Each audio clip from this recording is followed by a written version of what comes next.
এটা আল্লাহর নবী বলেছেন, এমন এক সময় আসবে পৃথিবীতে যখন সিরিজ মহামারী হবে, মহামারী একটার পরে একটা হবে। দেখেন, প্রথম ছিল করোনা, এরপরে ডেল্টা ভেরিয়েন্ট, এরপরে আবার নতুন এখন আসছে অমিক্রন, ঠিক কিনা? এখন বিজ্ঞানীরা বলছে, চিকিৎসা বিজ্ঞানীরা বলছে এই অমিক্রন, এই ভাইরাসটা ডেল্টার চাইতেও ভয়ঙ্কর। এই যে মহামারী একটার পর একটা সিরিজ আসতেছে, এরপরে সিরিজ ভূমিকম্প হবে, একটার পর একটা ভূমিকম্প হবে, এরপরে কিয়ামত হয়ে যাবে।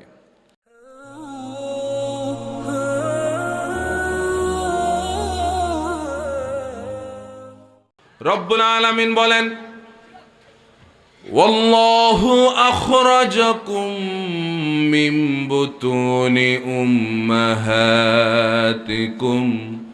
লা তা'লামুনা শাইআ। আল্লাহ পাক বলেন, তোমাকে যখন এই পৃথিবীতে আমি আনলাম, লা তা'লামুনা শাইআ, তুমি কিছুই জানতে না। তুমি চিৎকার না করলে তোমার মা তোমাকে কোলেও নিত না। এমন এক অবস্থায় আমি আল্লাহ রব্বুল আলামিন তোমাকে পৃথিবীতে আনলাম। এই পৃথিবীতে আনার পরে তোমাকে শ্রবণ শক্তি দিলাম, বুঝার শক্তি দিলাম, জ্ঞান দান করলাম। বান্দা শুকরিয়া আদায় করো আমি আল্লাহর। শুকরিয়া আদায় করব কার? প্রশংসা করব কার? খেতে ভালো লাগে, প্রশংসা হবে কার? চলতে ভালো লাগে, প্রশংসা হবে কার?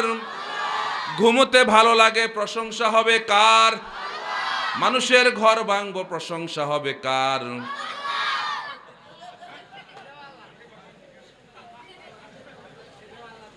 এটা একটা সিগন্যাল দিলাম আর কি আপনাদেরকে। সিগন্যাল বুঝেন তো? ওই যে গত সপ্তাহে আল্লাহ আমাদেরকে একটা সিগন্যাল দিছে না ফজরের সময়? কথা বলেন না কেন? দিছে কি না? কেন সিগন্যাল এজন্য দিলেন আল্লাহ পাক, যে আমার বান্দারা তোমরা সতর্ক হও, কিয়ামত কিন্তু চলে আসতেছে, সতর্ক। এই ভূমিকম্পগুলো, এগুলো হচ্ছে কিয়ামতের একটা আলামত। কিয়ামত যে আসতেছে, এটা আল্লাহর নবী বলেছেন, এমন এক সময় আসবে পৃথিবীতে যখন সিরিজ মহামারী হবে, মহামারী একটার পরে একটা হবে। দেখেন, প্রথম ছিল করোনা, এরপরে ডেল্টা ভেরিয়েন্ট, এরপরে আবার নতুন এখন আসছে অমিক্রন, ঠিক কিনা? এখন বিজ্ঞানীরা বলছে, চিকিৎসা বিজ্ঞানীরা বলছে এই অমিক্রন, এই ভাইরাসটা ডেল্টার চাইতেও ভয়ঙ্কর। এই যে মহামারী একটার পর একটা সিরিজ আসতেছে, এরপরে সিরিজ ভূমিকম্প হবে, একটার পর একটা ভূমিকম্প হবে, এরপরে কিয়ামত হয়ে যাবে। আমরা ঠিক তার আগ মুহূর্তে কোরআন শোনার জন্য এই মাদ্রাসা ময়দানে আমরা উপস্থিত হয়েছি। আল্লাহ পাক আমাদেরকে তৌফিক দান করেছেন, শুকরিয়া আদায় করে আলহামদুলিল্লাহ। আমাদের সকলের জীবনে এই আশা থাকা দরকার, আমার যেন শেষ মুহূর্তে কোরআন পড়তে পড়তে যেন আমি দুনিয়া থেকে বিদায় নিতে পারি, ঠিক কিনা বলেন? ঠিক কিনা? এই কোরআন আমার ব্যক্তি, পরিবার, সমাজ, রাষ্ট্রে সব জায়গায় এই কোরআন প্রতিষ্ঠিত হোক, আমরা সবাই চাই। সবাই চাই, মুসলমান সবাই চাই। কারা কারা যে দুহাত দেখায় আল্লাহকে, আল্লাহ কবুল করুক বলে আমিন। এই মাহফিলে আমরা চাই, মাহফিলে আসলেই চাই যে কোরআন প্রতিষ্ঠিত হোক, কোরআনের সমাজ কায়েম হোক। মাহফিল থেকে চলে গেলে আর কোরআনের খবর, ঠিক কিনা? আমি তো মনে করি এই কোরআন হচ্ছে পৃথিবীতে সবচেয়ে অবহেলিত কিতাব। পৃথিবীতে সবচেয়ে অবহেলিত কিতাবের নাম হচ্ছে কোরআন। কারণ অন্যান্য বই পুস্তকগুলো আমরা যেভাবে পড়ি, কোরআনকে আমরা কিন্তু এইভাবে কোনোদিনও পড়ি না। একটু খেয়াল করে দেখেন, পৃথিবীতে শুধুমাত্র কেবলমাত্র কোরআন মানুষ না বুঝেই পড়ে, অথচ এমন কোন গ্রন্থ নাই মানুষ না বুঝে পড়ে না, ঠিক না বেটি? আপনি ইংরেজি একটা বই পেয়েছেন, যদি এটা বুঝেন তাহলে সামনের দিকে আগাবেন, আর যদি না বুঝেন, না বুঝা ছাড়া ইংরেজি এক লাইনও আপনি পড়বেন না। ঠিক না বেঠিক? আপনি বাংলা পড়তেছেন, বাংলার এমন এমন শব্দ আছে যেগুলো বোঝা যায় না। এই বাংলা পড়তে গিয়ে যখন আপনি দেখবেন বুঝতেছেন না, আর এক মুহূর্ত সামনে আগাবেন না। কিন্তু মানুষ, খেয়াল করে দেখেন, শুধুমাত্র এই কোরআন না বুঝেই মানুষ এমন পড়া পড়ে, পড়তে নিষেধ নাই। আল্লাহ শুধু এইভাবে পড়ার জন্য কোরআন পৃথিবীতে দেয় নাই। ঠিক কিনা? এই জন্য কিয়ামতের ময়দানে আল্লাহর নবী 4 শ্রেণীর লোকদের জন্য কিয়ামতের ময়দানে আল্লাহর নবী মামলা দায়ের করবেন রবের দরবারে। সেদিন আল্লাহর নবী হবে বাদী, আর আমরা যারা আছি আমরা অনেকেই সেদিন হয়ে যাব আসামি। একটু চিন্তা করেন, আল্লাহর নবীর মামলা আল্লাহ পাক কি মামলা খারিজ করে দেবে নাকি গ্রহণ করবে? রাসূলের মামলা খারিজ হয়ে যাবে? আমাদের দেশের মামলাগুলো ফোন দেওয়ার সঙ্গে সঙ্গে মামলাতে রিমান্ড বেড়ে যায়, আবার যদি তাদের দলের হয় তাহলে মামলা খারিজ হয়ে যায়। কথা বলেন না কেন? কিন্তু কিয়ামতের ময়দানে আল্লাহর নবী যখন মামলা করবেন, এইভাবে সেদিন ফোন দেওয়ার মতো কেউ থাকবে না। নেতা কর্মী সব সেদিন আসামি হয়ে যাবে। ঠিক কিনা? 4 শ্রেণীর লোকদের জন্য মামলা হবে। 1 নম্বরে ওই সমস্ত লোক যারা কোরআন পড়ে নাই, এই সমস্ত লোকদের জন্য মামলা হবে। যারা কোরআন পড়ে নাই তাদের জন্য মামলা হবে। কার দরবারে? আল্লাহর দরবারে। এখানে কি আমরা কোরআন পড়ি নাই এমন কেউ তো নাই? কথা বলেন, আছি? যদি থেকে থাকি তাহলে আমি 1 নম্বর আসামি, 1 নম্বর মামলার আসামি এখানে আছে। 2 নম্বরে কোরআন পড়েছে কিন্তু কোরআন বুঝে নাই। 2 নম্বরে যারা কোরআন পড়েছে কোরআন বুঝে নাই তাদের জন্য মামলা হবে 2 নম্বরে। 3 নম্বরে যারা কোরআন পড়েছে কোরআন বুঝেছে কিন্তু কোরআন অনুযায়ী আমল করে নাই, 3 নম্বরে তাদের জন্য মামলা হবে। এই 3 নম্বর মামলার আসামি এখানে আছে। কথা বলেন না কেন? 4 নম্বরে যারা কোরআন পড়েছে, কোরআন বুঝেছে, কোরআন অনুযায়ী আমল করেছে, কিন্তু নিজে নিজে আমল করেছে, কোরআনের সমাজ প্রতিষ্ঠিত করার চেষ্টা করে নাই, এমন লোকের সংখ্যা আমাদের দেশে আজকে কি কম না বেশি? আমরা সবাই রাসূলকে ভালোবাসি, জীবনের চাইতেও রাসূলকে ভালোবাসি এমন অনেক মানুষ আমাদের এখানে আছে না নাই? অথচ রাসূলের জীবনের শ্রেষ্ঠ সুন্নাত হচ্ছে কোরআন দিয়ে সমাজ পরিচালনা করা। আল্লাহর নবীর জীবনের শ্রেষ্ঠ সুন্নাত কোরআন দিয়ে সমাজ পরিচালনা করা। ঠিক কিনা? রাসূল বলেছেন, মান আহইয়া সুন্নতি ইনদা ফাসাদি উম্মতি ফালাহু আজরু মিয়াতি শাহীদ। যে ব্যক্তি অদূর ভবিষ্যতে ফিতনা ফাসাদের জামানায় আমার একটা মরা সুন্নতকে যে জীবিত করবে, রব্বুল আলামিন তার আমল নামায় 100 শহীদের সওয়াব লিখে দেবে। কয়শ? জোরে বলুন, কয়শ? শহীদের সওয়াব লিখে দেবে। 100 শহীদের সওয়াব তার আমল নামায় লিখে দেওয়া হবে। সুবহানাল্লাহ বলেন। একজন শহীদের মর্যাদা কি হবে কিয়ামতের ময়দানে? আল্লাহ রাব্বুল আলামিন কিয়ামতের ময়দানে শহীদদের কোনো বিচার করবেন না। রব্বুল আলামিন কিয়ামতের ময়দানে শহীদদেরকে বিনা বিচারে জান্নাত দিয়ে দেবেন। এরকম কয়শ শহীদের সওয়াব পাওয়া যাবে? মুসলমান সবাই বলতে হবে, কয়শ শহীদের সওয়াব পাওয়া যাবে? কি করলে? রাসূলের একটা মরা সুন্নতকে জীবিত করলে। সুবহানাল্লাহ বলেন। এবার খুঁজেন যে রাসূলের মরা সুন্নত কোনটা। রাসূলের সুন্নত কদু খাওয়া, মধু খাওয়া, খাবারের পরে কাইলুলা করা, দাওয়াত খাওয়া সুন্নত, দাওয়াত দেওয়াও সুন্নত। এই সুন্নতগুলো কি আমাদের সমাজে আছে নাকি নাই? জোরে বলেন, আছে না নাই? মিষ্টি খাওয়া সুন্নাত, এটা কি মরা না জিন্দা? সবাই বলেন না, কথা বুঝেন না বোধহয় আমার। মিষ্টি খাওয়া সুন্নাত, এটা কি মরা না জিন্দা? কদু খাওয়া সুন্নাত, এটা কি মরা না জিন্দা? খাবারের পরে কাইলুলা করা সুন্নাত, এটা কি মরা না জিন্দা? আরেকজনের বাড়িতে দাওয়াত খাওয়া সুন্নাত, নিজের বাড়িতে দাওয়াত দেওয়াও সুন্নাত, এটা কি মরা না জিন্দা? তাইলে মরা কোনটা? আমাকে আপনাকে বের করতে হবে মরা সুন্নত কোনটা। মরা সুন্নত হচ্ছে আল্লাহর নবী, বিশ্ব নবী মুহাম্মদুর রাসূলুল্লাহ সাল্লাল্লাহু আলাইহি ওয়াসাল্লাম মক্কা থেকে মদিনায় হিজরত করার পরে একদিন দুই দিন নয়, এক মাস দুই মাস নয়, এক বছর দুই বছর নয়, একাধারে 10টি বছর আল্লাহর নবী এই কোরআন দিয়ে দেশ চালায়েছেন। ঠিক কিনা? রাসূলের জীবনের শ্রেষ্ঠ সুন্নত হচ্ছে কোরআন দিয়ে দেশ চালানো। অথচ খেয়াল করে দেখেন, স্বাধীনতার আজকে 50 বছর হয়ে গেল।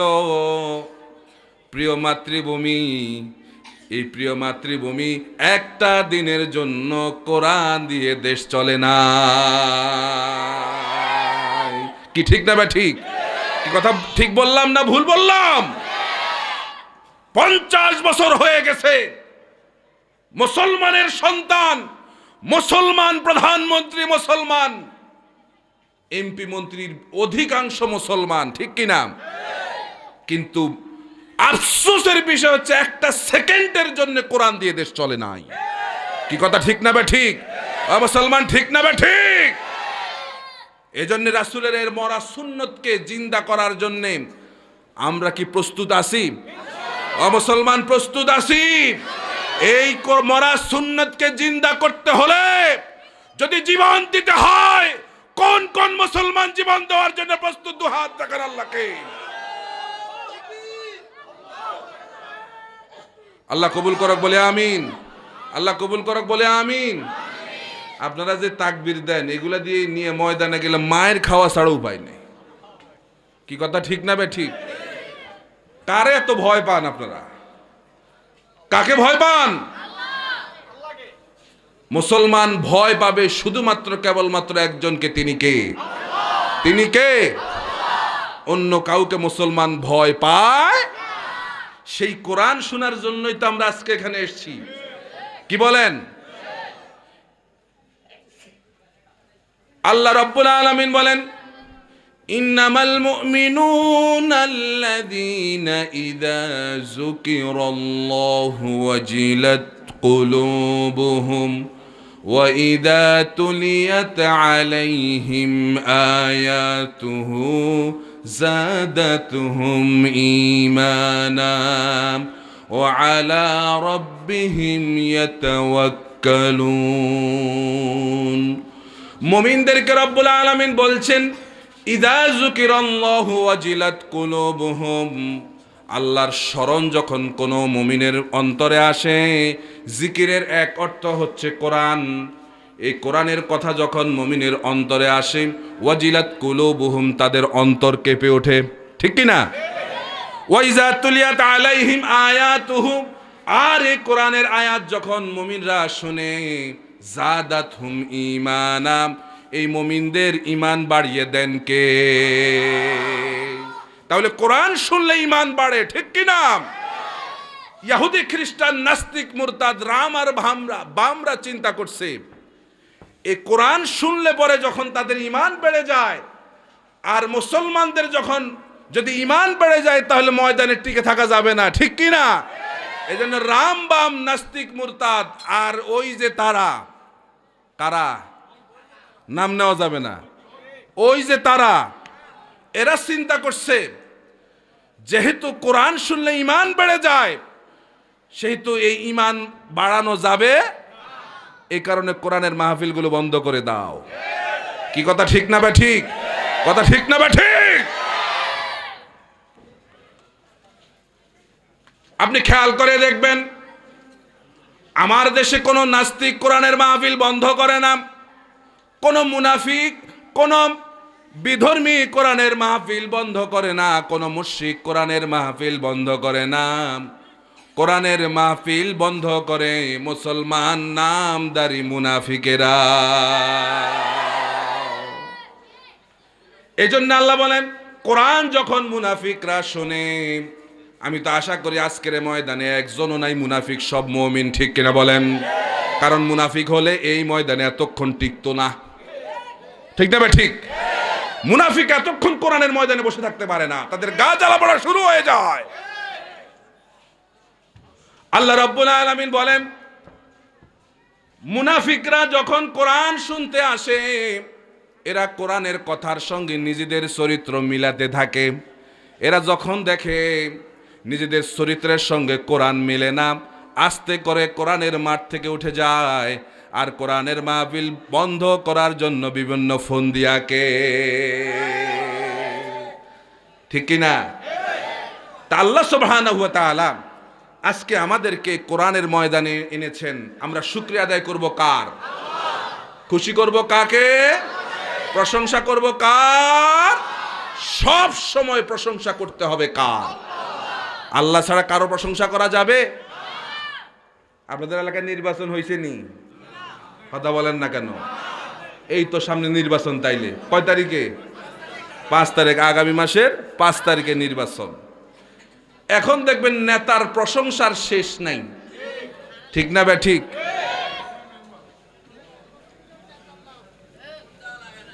হ্যাঁ, এমনি হয়ে যায় নাই? আগের চিত্র বলতেছি আর কি, বর্তমান চিত্র তো বলা যায় না, এগুলো সেই স্বাধীনতার আগের কথা বলতেছি। প্রিয় ভাইরা আমার, এই নির্বাচনকালীন সময়ে দেখবেন নেতার চরিত্রই পরিবর্তন হয়ে গেছে। নেতা যে 5 বছর ধারে কাছেও নাই, যখন নির্বাচন আসে তখন নেতা মানুষের ধারে ধারে যায়, সকালে ফজরের নামাজটা জামাতের সহিত পড়ে। কথা কন না কেন? কারণ ফজরের পরেই তো ওয়ার্ক শুরু হয়ে যায়, কি ঠিক না বে ঠিক? ঠিক না বে ঠিক? মনে হয় যেন জিব্রাইলও তার কাছে ফেলে, এমন আল্লাহওয়ালা হয়ে যায় নেতা। এই চরিত্রটা যদি তার সব সময় থাকতো, আমাদের সমাজের চিত্র এমন হতো না, ঠিক না ঠিক মুসলমান? তার চরিত্র পরিবর্তন হয়ে যায়। অমুকের চরিত্র ফুলের মতো পবিত্র, নামাজ পড়ে তো এখন পড়ে, এখন এজন্য এখন এই কথা বলা যাবে না, নামাজ পড়ে না এক ওয়াক্ত, এই কথা আর বলা যাবে না এখনকার জন্য। আবার এটা নির্বাচনের পরে বলা যাবে, কি কথা বলেন না কেন? প্রিয় ভাইরা আমার, এজন্য বলবো, এমন লোকদেরকে নেতৃত্বের আসনে আনতে হবে যারা আল্লাহকে ভয় করে, যারা নামাজ প্রতিষ্ঠিত করার জন্য চেষ্টা করে। কারণ হচ্ছে, যে ব্যক্তি আল্লাহর হক আদায় করে সেই জনগণের হকও আদায় করবে। কিন্তু যে আল্লাহর হক আদায় করে না, জুমার দিন মসজিদে যায় না, এমন নেতা আছে না নাই? নামাজ না পড়তে পড়তে চেহারা এমন হয়ে যায়, এরা যখন মারা যায় কবরের ফেরেশতা পর্যন্ত আশ্চর্য হয়ে যায় এদের চেহারা দেখে। কেন? ফেরেশতা আশ্চর্য চিন্তা করে, বেটা তোর চেহারা দেখে তো মুসলমানের কোনো নমুনা বোঝা যায় না। কি কথা ঠিক না বে ঠিক? তুই কি ভুল করে শ্মশান রেখা কবরে আসত নাকি? কি ঠিক না বে ঠিক? ঠিক না বে ঠিক? নামাজ মানুষের চেহারার মধ্যে নূর পয়দা করে দেয়, ঠিক না বে ঠিক? প্রিয় ভাইরা আমার, এজন্যে এমন নেতাদের আমরা এই এখন বিভিন্ন অভ্যর্থনা জানাবো, বিভিন্ন জায়গায় নেতাদেরকে সম্মান আমরা করব, নেতার জন্য গেটও বানানো হবে। আল্লাহ রাব্বুল আলামিন বলেন, ফালা নুকিমু লাহুম ইয়াউমাল কিয়ামাতি ওয়াজনা।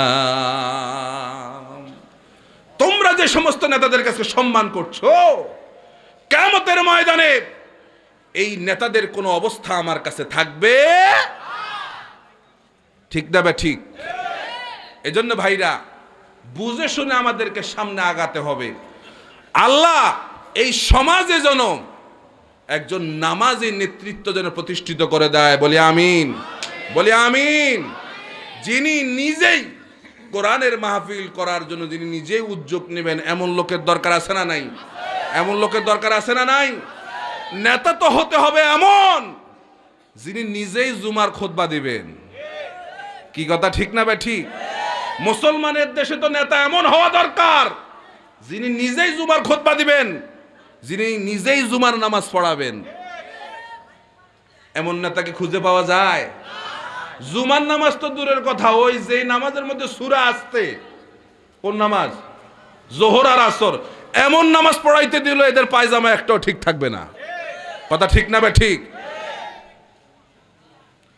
এই জন্য ভাইরা আসুন আমরা কোরআন শুনবো, আমরা এদিক সেদিক না তাকায়া সরাসরি আমরা এখন কোরআন থেকে আলোচনা শুরু করব।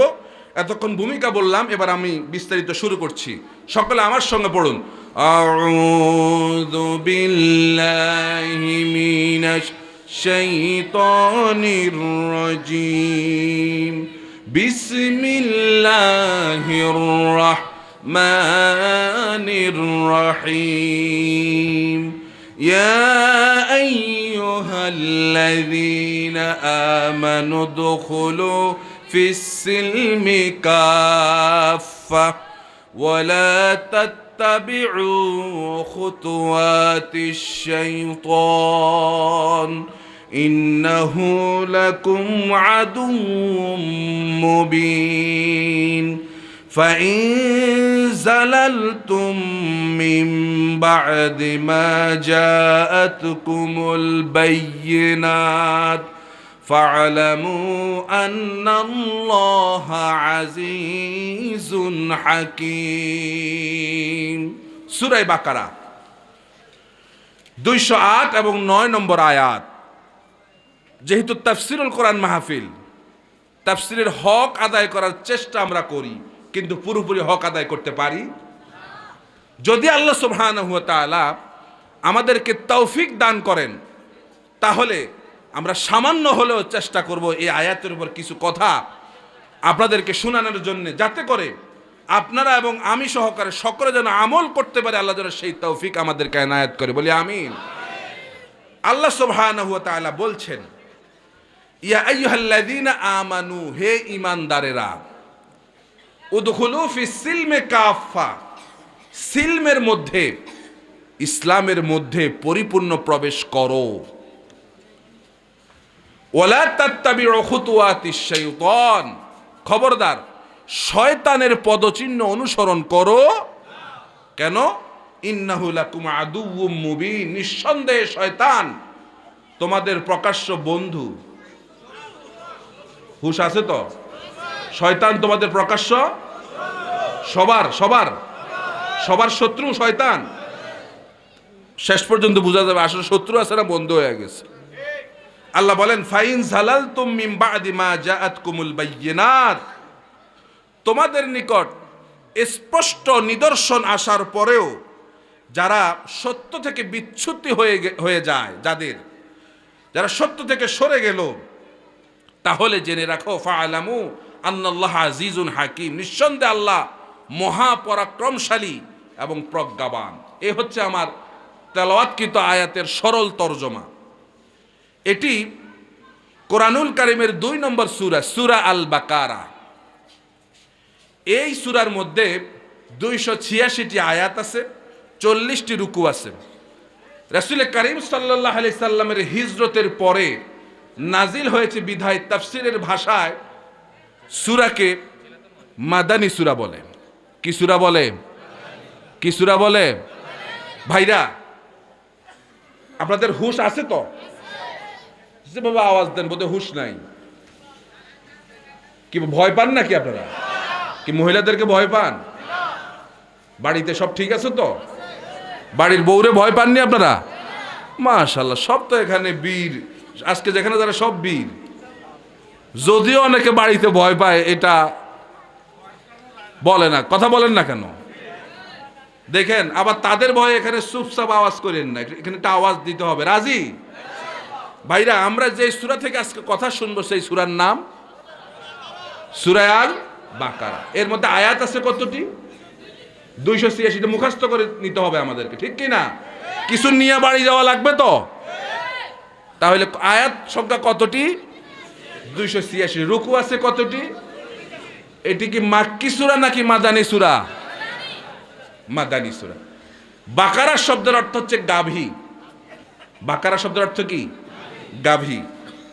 এই সূরার 67 থেকে 73 নম্বর আয়াতে হযরত মূসা আলাইহিস সালামের সময়কার বনি ইসরাইলের গাভী কোরবানির যে ঘটনা উল্লেখ করা হয়েছে, সেখান থেকে এই সূরার নামকরণ করা হয়েছে বাকারা। আল্লাহ সুবহানাহু ওয়া তাআলা সূরা ফাতিহার পরেই বাকারা গাভীর সূরা কেন দিলেন? এর হিকমতটা কি? খেয়াল করে দেখেন, আজকের পৃথিবীতে খেয়াল করে দেখেন, ছাগলের পেট থেকে ছাগল হয়, গরুর পেট থেকে গরু হয়, মহিষের পেট থেকে মহিষ হয়, অন্যান্য যেই যেই প্রাণী সেই প্রাণীর পেট থেকে সেটাই হয়, কিন্তু মানুষের পেট থেকে কিন্তু মানুষ হয় না। ঠিক না? বা ঠিক? মানুষের পেট থেকে মানুষ হয় না, তাকে মানুষ বানানো। মানুষ বানানো, এই মানুষ বানাবার জন্যই কোরআন। সূরা বাকারা শুরুতে দিলেন আল্লাহ পাক, বাকারা দিয়ে শুরু করলেন, শেষ করলেন মিনাল জিন্নাতি ওয়ান নাস। নাস শব্দের অর্থ হচ্ছে মানুষ। গরু দিয়া শুরু করলেন, মানুষ দিয়া শেষ করলেন। অর্থাৎ তোমরা যারা এখনো কোরআনের কাছে আসো নাই, কোরআন পড়ো নাই, কোরআন বুঝো নাই, কোরআন আমল করো নাই, কোরআনের সমাজ যারা প্রতিষ্ঠিত করো নাই, শুনে রাখো, তোমার চরিত্র আর গাবি পশুর চরিত্র এক। এজন্য আসো, তাফসীর মাহফিল থেকে ডাক দেই, আসো কোরআনের দিকে আসো। কোরআন হচ্ছে এমন একটা মেশিন, যে মেশিনের মধ্যে তুমি গাবি হয়ে ঢুকবা, মিনাল জিন্নাতি ওয়ান নাস, আর মানুষ হয়ে মেশিনের অপর প্রান্ত দিয়ে বের হয়ে যাবে। আমরা কি মানুষ হতে চাই? আমরা সবাই মানুষ হতে চাই। তাহলে কোরআনে আমরা প্রবেশ করতে রাজি আছি। সেই সূরার 208 নম্বর আয়াত এবং 9 নম্বর আয়াত আমরা আজকে শুনছি। এই সূরার ফজিলত কি? সূরা বাকারার ফজিলত কি? রাসূল করিম সাল্লাল্লাহু আলাইহি সাল্লাম বলেন, লা তাজআলু বুয়ুতাকুম মাকাবিরা। আল্লাহর নবী বলেন, তোমরা তোমাদের ঘরকে কবর বানায়ও না। কে বলছে? আল্লাহ নবী। তোমরা তোমাদের ঘরকে কবর বানায়ও না। ইন্নাশ শাইতানা ইউনফিরু মিনাল বাইতি আল্লাযী তুকরাউ ফীহি সূরাতুল বাকারা। আল্লাহর নবী বলেন, তোমরা তোমাদের ঘরকে কবর বানায়ও না। অর্থাৎ মসজিদে গিয়া ফরজ নামাজ আদায় করো, আর ফরজ নামাজ শেষ হওয়ার সঙ্গে সঙ্গে সুন্নত নামাজটা বাড়ি গিয়ে পড়ো। আমাদের ইমাম সাহেবরা এই কথাটা কেন বলেন না জানেন? কারণ আমরা হইলাম নামাজ চোর। কি চোর? কথা বলেন না কেন? নামাজ চোর। এই কথাটা ইমাম সাহেবরা বলার সাহস পায় না এই জন্যে যে ফরজটা মসজিদে পড়ে, সুন্নতটা গিয়ে বাড়ি পড়েন। কারণ লা তাজআলু বুয়ুতাকুম মাকাবিরা, তোমরা তোমাদের ঘরকে কবর। অর্থাৎ নফল নামাজ ঘরে বেশি বেশি পড়ো, আর ফরজ নামাজ কিন্তু ঘরে না। ফরজ নামাজ পড়তে হবে কোথায়? কোথায়? যুবকরা ফরজ নামাজ পড়বো কোথায়? নফল নামাজ। নফল নামাজ। আল্লাহর নবী বলেন, যেই ঘরে নফল নামাজ পড়া হয় আর যেই ঘরে সূরা বাকারা তেলাওয়াত করা হয়, বেশি বেশি তেলাওয়াত করা হয়, ওই ঘরে কোনোদিন শয়তান ঢুকতে পারে না। সূরা বাকারা তেলাওয়াত করলে ওই ঘরে শয়তান ঢুকে না। এখন আপনি বলেন, আমরাও তো বাংলাদেশ নামক একটা ঘরের মধ্যেই আছি। কথা বলেন না কেন? আমরাও তো বাংলাদেশ নামক একটা ঘরের মধ্যেই। এই ঘরে কি শয়তান আছে নাকি নাই? আছে। যেই ঘরে টাকলার মতো শয়তান থাকে, এই ঘরে কি আর অন্য শয়তানের দরকার আছে? কথা বলেন। যে মুসলমানের সন্তান হয়ে ইসলাম চায় না, বিসমিল্লাহ চায় না, সে কি আসলে মুসলমান থাকতে পারে? অমুসলমান মুসলমান থাকতে পারে?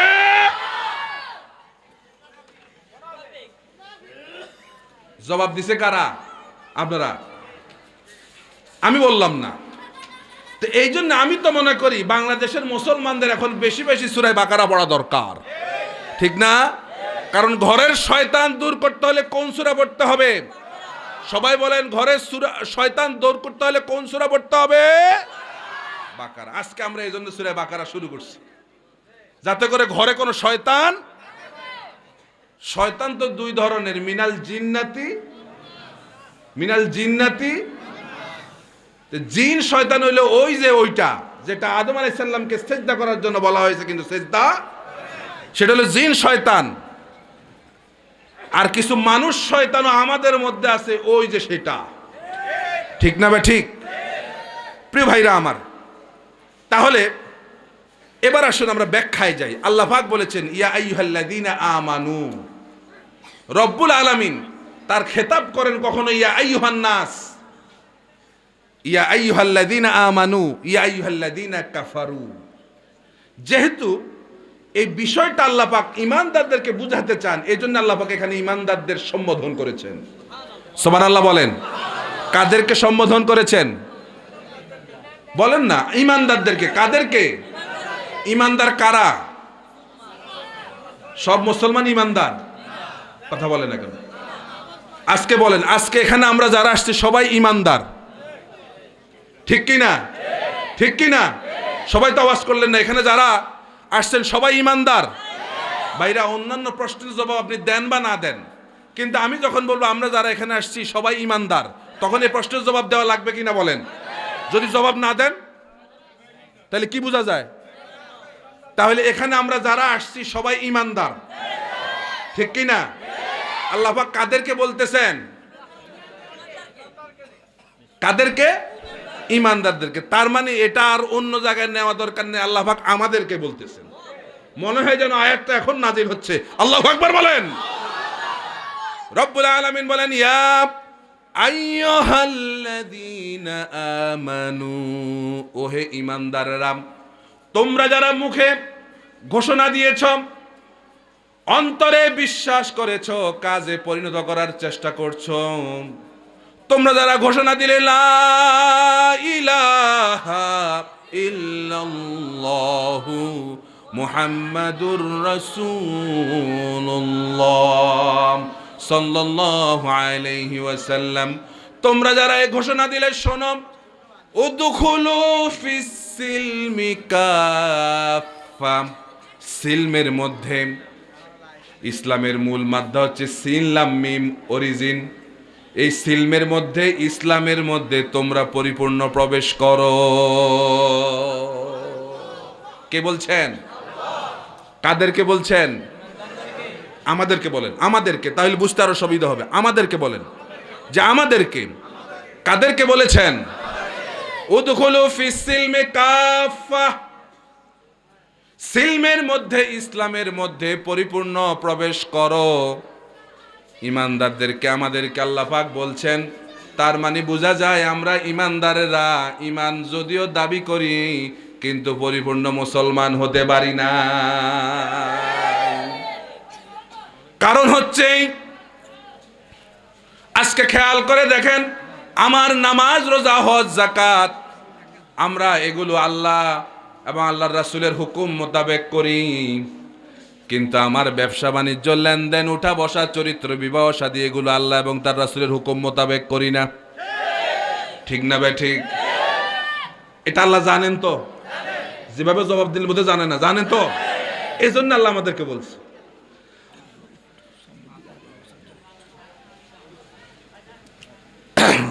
আল্লাহুম্মা সাল্লি আলা মাওলানা মুহাম্মদ ওয়া আলা আলি সাইয়্যিদিনা। প্রিয় ভাইরা, তাহলে আল্লাহ পাক কাদেরকে বলতেছেন? আমাদেরকে। উদখুলু ফিস সিলমি কাফা। সিলমের মধ্যে, ইসলামের মধ্যে তোমরা পরিপূর্ণ প্রবেশ করো, একটু একটু না। অর্থাৎ একজনে বাড়ি থেকে বের হলো, আর আপনি লক্ষ্য করে দেখলেন সে একটা পাঞ্জাবি গায়ে দেবে, পাঞ্জাবির এক হাতা হাতার মধ্যে ঢুকালো, আরেক হাতা বাহিরে রেখে এইভাবে করে স্টাইল করে রাস্তার মধ্যে চলে আসলো। শার্টওয়ালারা ভালো বুঝবে, শার্টের এক হাতা ঢুকায়া দেখবেন গরমকালে যুবকেরা শার্টের এক হাতা ঢুকায়া আরেক হাত বাইরে রেখে রাস্তার উপর চলে আসে কি আসে না? কেউ কি বলবে এই লোকটা শার্ট পরছে? বসছিনি বলবে কি না? যখনই দুই হাতা লাগায়া বুতুমগুলো যখন লাগাবেন তখনই বলা হবে শার্টটা পরা হয়েছে পরিপূর্ণ। প্যান্ট যখন আপনি পরবেন এক পা ঢুকালেন আরেক পা না ঢুকায়া এইভাবে করে রাস্তার উপর চলে আসলেন, লোকেরা কোশ্চিন কালেও বলবে না প্যান্টটা পরেছে। যখনই আপনি দুই পা ভেতরে ঢুকায়া চেনটা লাগায়া ভালো করে বেল্ট পরে যখন রাস্তায় আসবেন তখনই মানুষ বলবে প্যান্টটা পরা হয়েছে। সুতরাং মুসলমান, আল্লাহ রাব্বুল আলামিন আমাদেরকেও এই দিকে ইঙ্গিত দিলেন, মুসলমানেরা শোনো, ইমানদারেরা শোনো, তোমরা নামাজ, রোজা, হজ, যাকাত এগুলো আমি এবং আমার রসুলের হুকুম মোতাবেক করো, অথচ তোমার লেনদেন, উঠা বসা, চরিত্র, তোমার রাজনীতি এগুলো আমার হুকুম মোতাবেক করো না। মুসলমান তার জীবনটাকে দুই ভাগ করার কোনো সুযোগ নাই। আছে নাকি সুযোগ? সুযোগ আছে। যার কথা মতো নামাজ পড়বো তার কথা মতোই আমার রাজনীতি করা লাগবে। কথা ঠিক না ঠিক? আজকে তো ধর্মের অভাব নাই। হিন্দুদের একটা ধর্ম, খ্রিস্টানদের একটা ধর্ম, ইহুদিদের একটা ধর্ম, মুসলমানদেরও একটা ধর্ম, নতুন আর একটা ধর্ম আবিষ্কার হয়েছে। সেই ধর্মের নাম হচ্ছে রাজনীতি ধর্ম। কি ধর্ম? রাজনীতি ধর্ম। এই ধর্মের কাছে আসলে ইসলামকে অনেক মুসলমান ভুলে যায়। কথা ঠিক না ঠিক? ইসলামের উপরে তার নেতার কথাকে, রাজনীতিকে প্রাধান্য দেয় এমন মুসলমান আমাদের দেশে আছে না নয়? এই যে নতুন ধর্মের নাম কি? নতুন ধর্মের নাম কি? রাজনীতি ধর্ম। তার নেতার জন্য জীবন দিতে পারে, তার নেতার কথায় উঠতে পারে, বসতে পারে, কিন্তু আল্লাহর জন্য একটা সেজদা দিতে পারে না। কথা ঠিক না ঠিক মুসলমান? এমন মুসলমান আছে না নাই? রাজনীতি ধর্ম। রাজনীতি যেটা, সে যে দলের রাজনীতি করে তার ধর্মই সঠিক, তখন সেখানে ইসলামটা গৌণ হয়ে যায়, তখন ইসলাম সেখানে প্রাধান্য পায় না। ইসলামী বিষয়গুলো তখন তাদের কাছে বড় মনে হয় না। বলে আমরা আলেমরা যারা কোরআনের কথা বলি, আমরা নাকি কোরআনের অপব্যাখ্যা করি। কে এই কথাকে আমাদের দেশে বলছে নাকি বলে নাই? মুসলমান বলছে কি বলে নাই? ভাইরাম, আলেমরা যদি কোরআনের অপব্যাখ্যা করে, যারা কোরআনের ব্যাখ্যা জানে, যেই ব্যাখ্যা জানে সেই তো অপব্যাখ্যা করতে পারে। কথা বলেন না কেন? এক সেকেন্ডের জন্য মেনে নিলাম যে ব্যাখ্যাই জানে না, সূরা ফাতিহা পড়তে যার পায়জামা 10 বার নষ্ট হয়, কথা বলেন না কেন?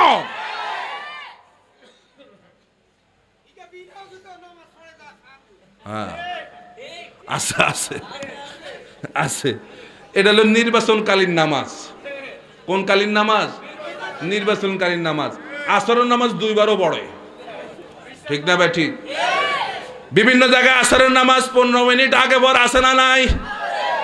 এই মসজিদে নামাজ পড়ে বের হওয়ার সঙ্গে সঙ্গে ওই মসজিদে যখন গেল, দেখলো মুয়াজ্জিন একামত শুরু করে দিয়েছে। নেতা চিন্তা করলো নামাজ যদি না পড়ি তাহলে তো ভোট নাই, এই জন্য না ওযু আছে আর না আছে আল্লাহু আকবার। কিন্তু পায়জামা দেখবেন, খেয়াল করে দেখবেন পায়ের 3 হাত নিচে, আছে না নাই? প্রিয় ভাইরা আমার, খেয়াল করে দেখেন, এইভাবে করে নামাজ যার হুকুম মোতাবেক পড়বে, যাকাত যার হুকুম মোতাবেক দেবে, হজ যার হুকুম মোতাবেক করবে, আপনার লেনদেন, উঠা বসাটাও তার হুকুম মোতাবেক করা লাগবে। যদি আপনি করেন তাহলে আপনি মুসলমান। আর যদি নামাজ পড়েন আল্লাহর হুকুম মোতাবেক, ব্যবসা প্রতিষ্ঠান নিজের মন মতো চালান, ব্যবসা প্রতিষ্ঠানগুলো উদ্বোধন করার সময় হুজুরদেরকে ডেকে এনে দোয়া করালেন, অথচ সুদ হারাম, সুদের টাকা দিয়ে ব্যবসা প্রতিষ্ঠান শুরু করলেন। বিবাহ শাদীগুলো হুজুরদেরকে দিয়া বিবাহ শাদীগুলো পড়ালেন, অথচ যৌতুক হারাম, যৌতুকের টাকা বিবাহের মধ্যে নিছেননি। সাতক্ষীলের মানুষরা বিবাহের সময় যৌতুক নিছেনি। কোন কোন যুবক যৌতুক নিছেন দুহাত দেখান। হ্যাঁ, একজনও নেন এখন। আর এখন তো চেহারা দেখে মনে হয় জিব্রাইলের আপন খালাতো ভাই। একজনও যৌতুক নেয় নাই, কিন্তু ঘরের মধ্যে যায় দেখেন সোফা সেট, এরপরে তার খাট, এরপরে টেলিভিশন, বিসির হাবিজাবি যা আছে সব শ্বশুরের দেওয়া। আসে না নাই? আসে না নাই? তাহলে খেয়াল করে দেখেন, যার কথা মতো নামাজ পড়লেন, রোজা রাখলেন, হজ করলেন, যাকাত দিলেন, তার কথা মতো যদি আপনি বিবাহ শাদীগুলো না করান, ব্যবসা প্রতিষ্ঠান যদি প্রতিষ্ঠিত না করান, এমনি করে সকল কাজে ইমানের দাবি করে যে ইমানদার দাবি করলো, এ আসলে ইমানদার না, এ হলো মুনাফিক। সে কি ইমানদার হতে পারে? সে কি মুসলমান হতে পারে? সে কি মুনাফিক। প্রিয় ভাইরা আমার, উদখুলু ফিস সিলমে কাফা, সিলমের মধ্যে, ইসলামের মধ্যে পরিপূর্ণ আমাদেরকে প্রবেশ করা লাগবে। দেখেন, কোরআনুল কারীমের সর্বশ্রেষ্ঠ ব্যাখ্যা হচ্ছে কোরআন দিয়ে কোরআনের ব্যাখ্যা করা। ঠিক না বে ঠিক? আমরা সেই চেষ্টাই করি। আল্লাহ পাক এই সিলমুন এই শব্দ কোরআনের অন্য জায়গায় ব্যবহার করেছেন। রব্বুল আলামিন বলেন, আফাগায়রা দীনিল্লাহি ইয়াবগুন ওয়ালাহু আসলামা মান ফিস সামাওয়াতি ওয়াল আরদ তাওআন ওয়া কারহা ওয়া ইলাইহি ইউরজাউন। সূরা আলে ইমরান ৮৩ নম্বর আয়াত আল্লাহ পাক বলেন, আফাগায়রা দীনিল্লাহি ইয়াবগুন, তোমরা কি আমার আনুগত্যের বাইরে অন্যের আনুগত্য তালাশ করো? প্রশ্নটা করেছেন কে? আল্লাহ বলেন, তোমরা কি আমার আনুগত্যের বাইরে অন্যের আনুগত্য তালাশ করো? তার মানে বোঝা যায় পৃথিবীতে এমন অনেক মানুষ আছে যারা আল্লাহর আইন চায় না, আল্লাহর আনুগত্য চায় না, রাসূলের আনুগত্য চায় না, তারা তাদের বানানো আনুগত্য তালাশ করে। এমন কি আছে না নাই? এজন্য আল্লাহ বলেন, তোমরা কি আমার আনুগত্যের বাইরে অন্যের আনুগত্য তালাশ করো? অথচ খেয়াল করে দেখো, আসমানে যা আছে, জমিনে যা আছে, সব ইচ্ছাই হোক আর অনিচ্ছাই হোক, আমার আনুগত্যের সামনে তারা মাথা নত করে দিয়েছে। এজন্য খেয়াল করে দেখেন, সূর্য আইন মানে কার? চন্দ্র আইন মানে কার? গ্রহ, নক্ষত্র, milky way, galaxy, black hole, এগুলো সব কার আইন মানে? এজন্য খেয়াল করে দেখবেন, এগুলোর মধ্যে কিন্তু কোনো মারামারি নাই। মানুষ শুধুমাত্র আল্লাহর আনুগত্য করে না বিধায়, মানুষ আল্লাহর আইন মানে না বিধায় মানুষের মধ্যে মারামারি আসেনি। সাতক্ষীলে মারামারি আসেনি। কারা করে? মারামারি আছে, কারণ মানুষ আল্লাহর আইন মানে না, এজন্য মানুষের মধ্যে মারামারি। চন্দ্র সূর্য কার আইন মানে? সূরা ইয়াসিনের মধ্যে আল্লাহ পাক বলেন, লাশ-শামসু ইয়ামবাগি লাহা আন তুদরিকাল কমারা ওয়ালাল লাইলু সাবিকুন নাহার ওয়া কুল্লুন ফি ফালাকিন ইয়াসবাহুন। সূরা ইয়াসিন ৪০ নম্বর আয়াত। রব্বুল আলামিন বলেন, প্রবল জ্ঞানী হইবে যাহারা, আপন মনেতে বুঝিবে তাহারা, রাত্রি পারে না আগে যাইবার, দিনের স্থান করে অধিকার। সূর্য বাঁধে না চন্দ্রের গায়েতে, চন্দ্র পারে না সূর্যকে ধরিতে, যার যে স্থান বহাল রাখিয়া ভ্রমণ করেছে খোদাকে ডরিয়া। ওয়া কুল্লুন ফি ফালাকি ইয়াসবাহুন, সব তার কক্ষপথে ঘুরছে, সবাই সবার জায়গা থেকে ঘুরতেছে, কারোর সঙ্গে কারো কোনো বেজাল। কেন? তার কার আইন মানে? সমুদ্র, নদ নদী, পাহাড় পর্বত, গাছপালা, এগুলো সব আল্লাহর আইন মানে। এই জন্য খেয়াল করে দেখবেন আমাদের দেশে পদ্মা এবং মেঘনা নদীর মাঝখানে একটা কি আছে, আড়াল আছে না নাই? পর্দা আছে, পর্দা আছে না? পর্দা নাই, অদৃশ্য একটা আইন সেখানে কাজ করতেছে। সুবহানাল্লাহ বলেন। পদ্মার পানি মেঘনায় যায় না, মেঘনার পানি পদ্মায় যায় না, অথচ এখানে কোনো বাঁধ নাই, বেড়া নাই, কোনো আড়াল নাই, অথচ এগুলো সব কার আইন? মানে আবার খেয়াল করে দেখেন, যখন জোয়ার ভাটাগুলো হয়, জোয়ারের টানে সমুদ্র থেকে লবণাক্ত পানিগুলো পদ্মা, মেঘনা, সুরমা এই মিষ্টি পানিগুলোর মধ্যে লবণাক্ত পানিগুলো চলে আসে।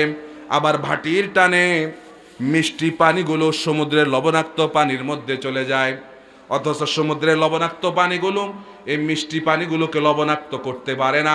আবার নদীর মিষ্টি পানিগুলো সমুদ্রের লবণাক্ত পানিগুলোকে মিষ্টি বানাতে পারে না। এই সব কার আইন? মানে কার আইন? মানে সুন্দরবনে, আফ্রিকার জঙ্গলে যে সমস্ত প্রাণীরা আছে, হিংস্র প্রাণীরা আছে, এগুলো কার আইন? মানে এগুলো যদি বলতো যে আমরা তো বহু বছর আমরা জঙ্গলে ছিলাম, আজ আর জঙ্গলের মধ্যে থাকবো না, এবার আমাদের অধিকার আমরা প্রতিষ্ঠিত করব, রাস্তায় নামবো, মানববন্ধন করব, রাস্তায় নামবো, মানববন্ধন করব, নেত্রীকে বিদেশে পাঠানো লাগবে, ঠিক কি না? এ কথার কথা আর কি, বুঝলেন না আপনারা? আন্দোলন করব, মিছিল করব, মিটিং করব, করে না? না, ওই ঈদের পরে করবে। কথা বুঝেন? এরা যদি এই হরতাল মানববন্ধন করত তাহলে পারতো কিনা বলেন? পারতো? এই জঙ্গলি প্রাণীগুলো এরা যদি বলতো আমরা আর বনের মধ্যে থাকবো না, লোকালয়ে আমরা চলে আসবো, তখন আমরা মানুষের টিকে থাকতে পারতাম? কিন্তু এরা এদের নির্দিষ্ট জায়গায় কার আইন মেনে আছে? আল্লাহ পাকের আইন মেনে। সবাই কার আইন মানে? আল্লাহ পাকের আইন মানে। তাহলে মুসলমান শব্দের অর্থ হচ্ছে আত্মসমর্পণ করা, আত্মসমর্পিত হওয়া, নিজেকে নত করা, মাথা ঝুঁকায়া দেওয়া। কার সামনে?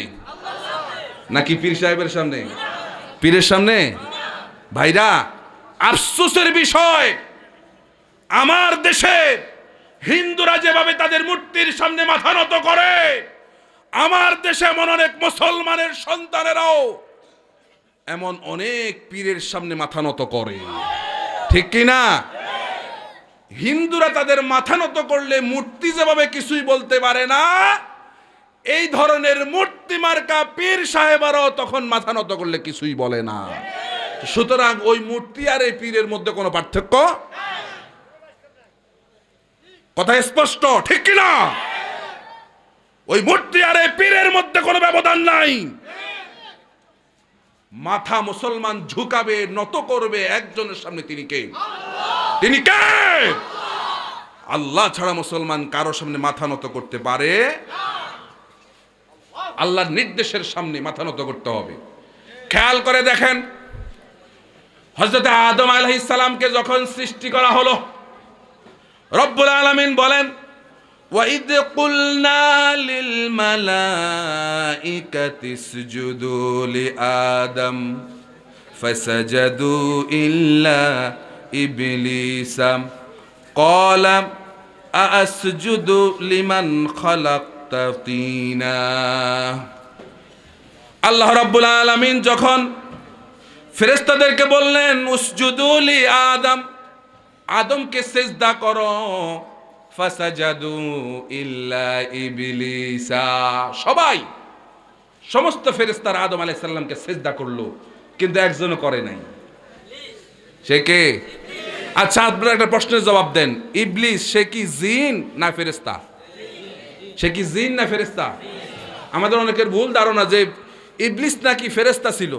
না, ইবলিস জিন, সে আসলে জিনদের সদস্য ছিল। সে অতিমাত্রায় অধিক পরিমাণে ইবাদত করার কারণে আল্লাহ পাক ফেরেশতাদের সঙ্গে তাকে থাকতে দিয়েছেন। কি ঠিক না ভাই? ঠিক। এখন আল্লাহ পাক ইবলিসকে কি বলেন, সমস্ত ফেরেশতাকে বলল তোমরা আদমকে সেজদা করো, সবাই সেজদা করছে, ইবলিসে সেজদা করে নাই। আল্লাহ যখন ইবলিসকে প্রশ্ন করলেন। দেখেন, বেহেশতের মধ্যে যখন ইবলিস আল্লাহর আইন মানে নেয়, আল্লাহর নির্দেশ মানে নেয়, আল্লাহ পাক ইবলিসকে বেহেশত থেকে বের করে দিয়েছেন। জানেন তো, আদম আলাইহিস সালামকেও জান্নাত থেকে বের করে দেওয়া হয়েছে। জানেন কি না? জানেন কি না? ভুল শয়তানও করেছে। মানুষ হিসাবে, মানসিক কারণে, মানবের কারণে নবীদের কোনো ভুল নাই, নবীদের কোনো ভুল নাই, তবে মানবীয় গুণের কারণে পদস্খলন হতে পারে, ঠিক কি না? মানবীয় গুণের কারণে আদম আলাইহিস সালাম সেই গাছের কাছে যাইতে আল্লাহ পাক নিষেধ করছে, সব ঘটনা কোরআনে আছে না? আদম আলাইহিস সালাম গেছেন, সেখান থেকে আল্লাহ পাক তাদের দুইজনকে বের করে দিলেন। দেখেন, আত্মসমর্পণ কাকে বলে? আদম আলাইহিস সালামকে আল্লাহ পাক জ্ঞান দান করলেন। আদম আলাইহিস সালাম জানতেন রব্বুল আলামিন প্রশ্ন করবেন, আদম আমার জান্নাতের মধ্যে থাকতে দিলাম, একা একা ছিলা, এরপরে তোমার বউয়ের ব্যবস্থা করলাম, তারপরে আমার হুকুম কেন অমান্য করলা? গাছের কাছে কেন গেলা? যদিও এটা একটা পরীক্ষা, এটা একটা কি পরীক্ষা, কেন গেলা? এ প্রশ্ন করবে আল্লাহর। আদম আলাইহিস সালাম কি জবাব দিবেন এই চিন্তায় তিনি বেহুশ হয়ে গেলেন। কি জবাব দিবেন তিনি? প্রিয় ভাইরা আমার, আল্লাহ রাব্বুল আলামিন আদম আলাইহিস সালামকে এমন জ্ঞান শিক্ষা দিলেন। রব্বুল আলামিন আদম আলাইহিস সালামকে যখন প্রশ্ন করলেন, আদম আমার হুকুম কেন অমান্য করে গাছের কাছে কেন গেলাম?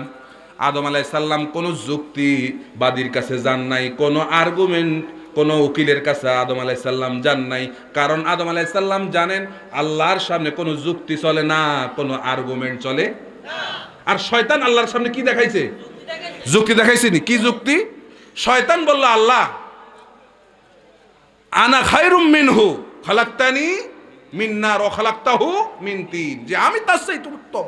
কে বলতেছে? এখন শয়তান মার্কা কিছু লোক আছে না আমাদের দেশে? আছে কি না? এরা কয় আলেমদের চাইতে আমরা ভালো জানি, আমরা বেশি জানি। আছে না নাই? কোরআনের ব্যাখ্যা আলেমরা ব্যাখ্যা করে আর ওনারা ব্যাখ্যা করে। শয়তান বলল, রব্বুল আলামিন এটা তো একটা যুক্তির কারণ, এটা তো একটা কারণে আদমকে সেজদা করে নাই, সেটা হলো আমি আনা খায়রুম মিনহু, আমি তার চাইতে উত্তম। আমাকে আপনি আগুন দিয়া বানাইছেন আর আদমরে বানাইছেন মাটি দিয়া, সুতরাং আগুন হচ্ছে ঊর্ধ্বমুখী, একটা ঊর্ধ্বমুখী জিনিসকে আপনি নিম্নমুখী মাটিকে সেজদা করতে বলেন, এটা তো আমার বুদ্ধিতে খেলে না। শয়তান ছিল বুদ্ধিজীবী, বুদ্ধিজীবী। এই জন্য আল্লাহ পাক কোরআনে বুদ্ধির কথা বলেন না, জ্ঞানের কথা বলেছেন। সুবহানাল্লাহ বলেন। আল্লাহ পাক কোরআনে জ্ঞানের কথা বলেছেন, কোনো বুদ্ধির কথা বলেন না। কারণ আমাদের দেশে বুদ্ধিজীবী আছে না নাই? যে মাছের কাজ করে তাকে বলে মৎস্যজীবী, যে শ্রমিকের কাজ করে তাকে বলে শ্রমজীবী, আর যে পেশাল বুদ্ধি দিয়ে দেশকে অন্য দেশের কাছে বিক্রি করে দেয় এদের নাম বুদ্ধিজীবী, ঠিক কি না?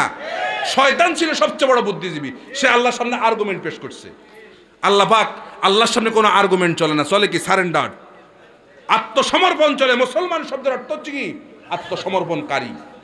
আদম আলাইহিস সালামকে আল্লাহ পাক যখন প্রশ্ন করলেন, আদম আলাইহিস সালাম এক মুহূর্ত দেরি করলেন না, সঙ্গে সঙ্গে আদম আলাইহিস সালাম বললেন, রব্বানা যালামনা আনফুসানা ওয়া ইল্লাম তাগফির লানা ওয়া তারহামনা লানাকুনান্না মিনাল খাসিরিন। আদম আলাইহিস সালাম চিন্তা করলেন, আল্লাহর সামনে কোনো যুক্তি চলে না, কোনো আর্গুমেন্ট চলে না, কিন্তু আদম আলাইহিস সালাম ইচ্ছা করলে আল্লাহর সামনে যুক্তি একটা দিতে পারতেন। পারতেন কি না? কেমনে? এই জন্য পারতেন যে আদম আলাইহিস সালাম যদি বলতেন, আমাদের মাথায় ঢুকছে না, আদম আলাইহিস সালাম মাথায় ঢুকে না। আমরা তো আবার কিছু গবেষণা করি, কি ঠিক কি না? আমরা যারা মানুষ, আদম আলাইহিস সালাম মাথায় এই বিষয় চিন্তা আসে নাই, আমাদের মাথায় চিন্তা আসছে কি? আদম আলাইহিস সালাম যুক্তি একটা দিতে পারতেন। কি যুক্তি? আদম আলাইহিস সালাম আল্লাহকে বলতে পারতেন, আল্লাহ বেহেশতে এত নেয়ামত তুমি দিলা, এই যে গাছটা এটা সৃষ্টি করে কেন আমার এই বিপদে ফেলাইলা? এই যুক্তিটা আদম আলাইহিস সালাম দিতে পারতেন না? পারতেন কি না? পারতেন কি না? কিন্তু আদম আলাইহিস সালাম দিছেন। কারণ আদম আলাইহিস সালাম জানে আল্লাহর সামনে কোনো যুক্তি মুসলমান আল্লাহর সামনে আত্মসমর্পণ করতে হবে। আল্লাহ যখনই বলবে, যে নির্দেশ দিবে, বলবে এখন নামাজের দিকে আসো, হাইয়া আলাস সালাহ, যেতে হবে। ঠিক কি না? কার হুকুম? এখন জিহাদে রওনা হয়ে যাও, হওয়া লাগবে। কার হুকুম? আমরা কি প্রস্তুত? আমরা কি প্রস্তুত? আবার সেই সংগ্রাম আবার হবে, আবার সংগ্রাম হবে। মুসলমান প্রস্তুত থাকা লাগবে। এবার সংগ্রাম হবে ওই যে তাদের বিরুদ্ধে। আমরা কি সবাই প্রস্তুত? সব মুসলমানকে প্রস্তুত আছো কিনা? কারা কারা আছো তো হাত দেখো আল্লাহকে। আল্লাহ কবুল করুক, বলি আমিন, বলি আমিন।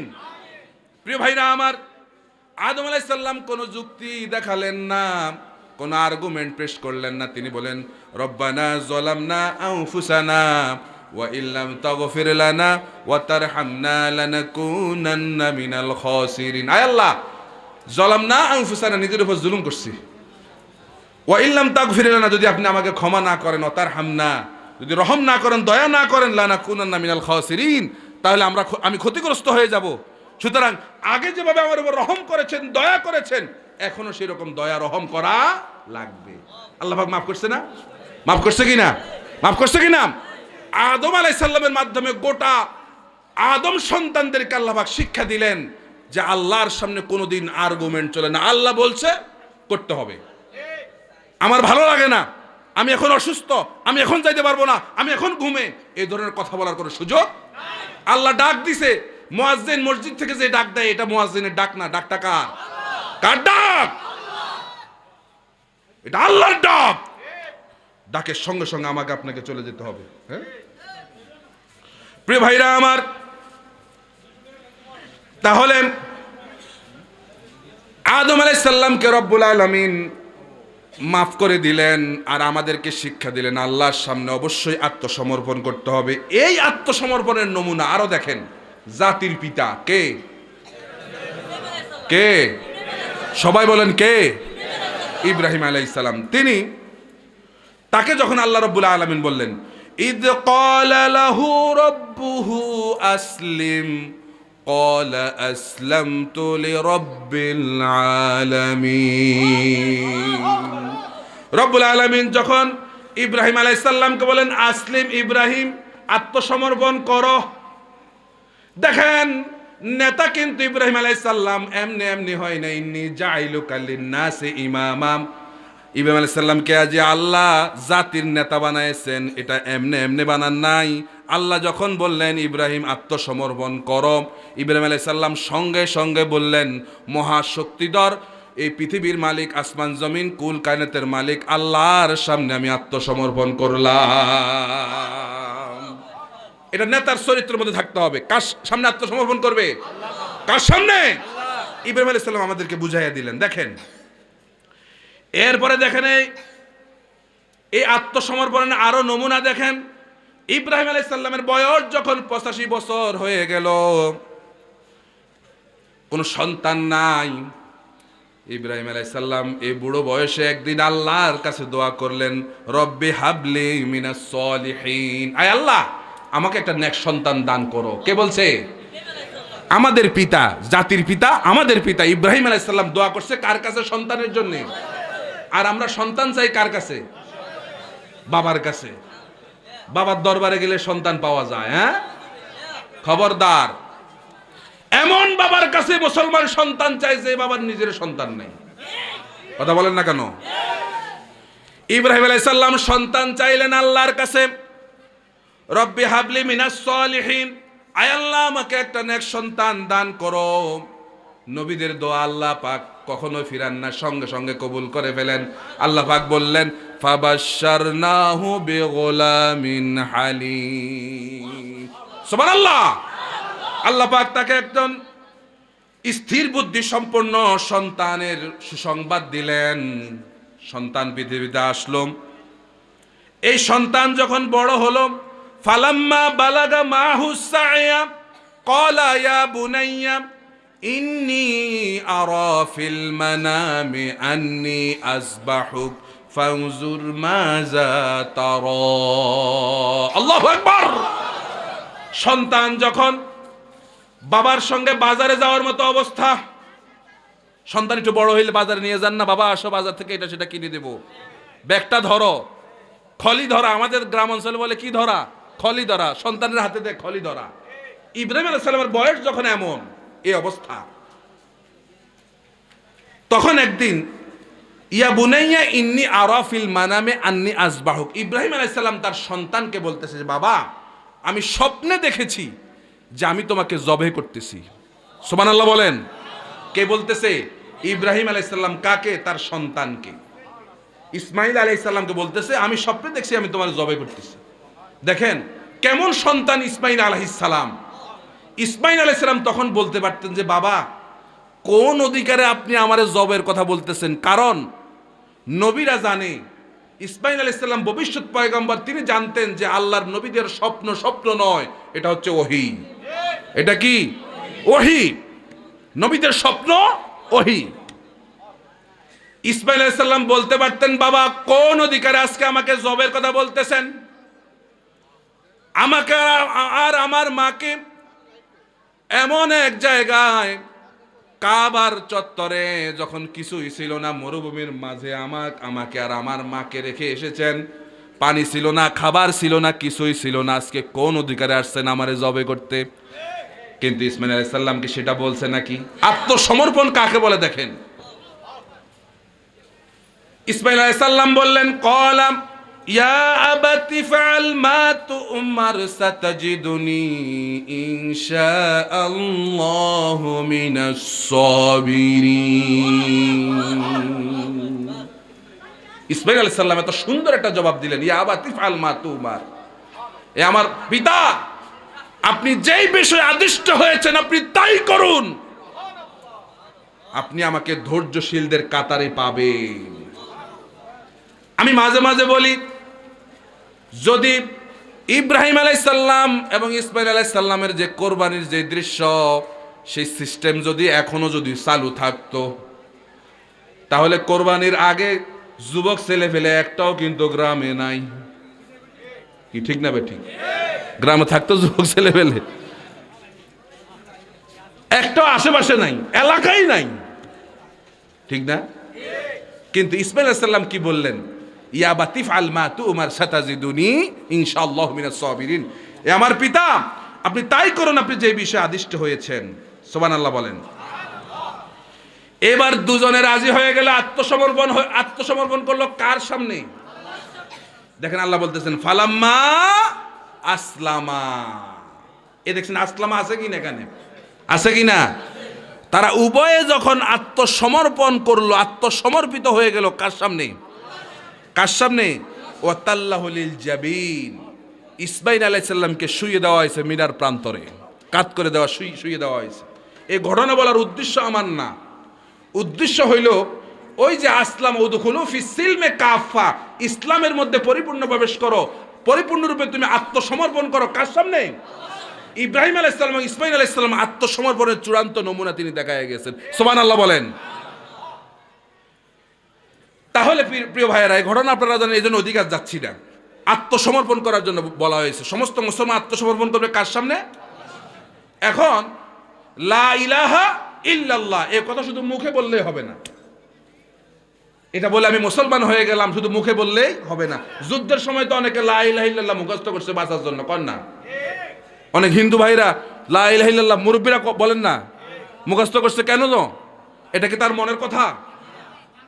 এমন অনেক মুসলমান আছে আমাদের মধ্যে, তারাও লা ইলাহা ইল্লাল্লাহ কোন রকম মুখস্থ করছে। মুরব্বীদের কাছ থেকে শুনেছি যুদ্ধের সময় নাকি পাকিস্তানি বাহিনীরা একজন লোককে এভাবে করে ধরলো, বেটা তুই কি মুসলমান না হিন্দু? কয় আমি মুসলমান। মুসলমান যদি হস তাহলে কালেমা বল। সে বলবো লা ইলাহা ইল্লা আনতা সুবহানাকা ইন্নী কুনতু মিনাজ জালিমিন। তা পাকিস্তানিরা বলল বেটা এটা তো কালেমা না, এটা তো বিপদের দোয়া। আমি কি কম বিপদে আছি নাকি? কি বলেন, এরকম আছে না? তাহলে লা ইলাহা ইল্লাল্লাহ শুধু মুখে উচ্চারণ করার বিষয় নয়, এটাকে অন্তরে বিশ্বাস করা লাগবে। এই জন্য কবি বলেন খেরাত নে গারে কাহেবি দিয়া লা ইলাহা ইল্লাল্লাহ তো क्या हासिल दिलो ने गा मुसलमान ही तू कुछ भी नहीं। মুখে আসলো স্বতঃস্ফূর্তভাবে বলে ফেলা লা ইলাহা ইল্লাল্লাহ, এর দ্বারা কি হইল? কিছুই হইল না। তোমার অন্তর যখন লা ইলাহা ইল্লাল্লাহকে তোমার জীবনের সকল ক্ষেত্রে বিশ্বাস না করছে, তুমি মুসলমান হতে পারলা? এদের চরিত্র সম্পর্কে আল্লাহ পাক কোরআনুল কারীমে সূরা বাকারার শুরুতে বলেন, وَمِنَ النَّاسِ مَن يَقُولُ آمَنَّا بِاللَّهِ وَبِالْيَوْمِ الْآخِرِ وَمَا هُمْ بِمُؤْمِنِينَ।